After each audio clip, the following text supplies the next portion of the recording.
మమత విషయంలో తృణమూల్ కాంగ్రెస్‌ని తీసుకోవడం ఒక ఎత్తు. తృణమూల్ కాంగ్రెస్ ఆల్రెడీ ఇప్పుడు ముక్క చెక్కలైపోయింది. పార్లమెంట్ సభ్యులు, లోక్‌సభ సభ్యులు ముక్క చెక్కలైపోయారు. శాసనసభ్యులు ముక్క చెక్కలైపోయారు. అయిపోయింది. కానీ అసలు సిసలైనటువంటి లెక్కేంటయ్యా అంటే 1600,00,00,000 తృణమూల్ కాంగ్రెస్ పేరు మీద డబ్బులున్నాయి. చట్టబద్ధంగా వచ్చినటువంటి డబ్బులు. ఈ దొంగ డబ్బులు గూడా గాదు.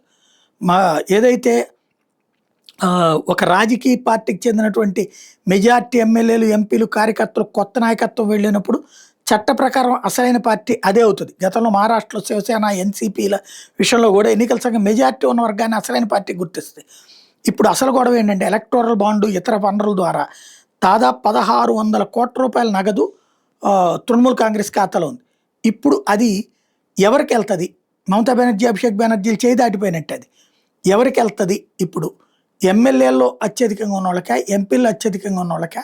ఏంటనేది తేలాల్సి ఉంది.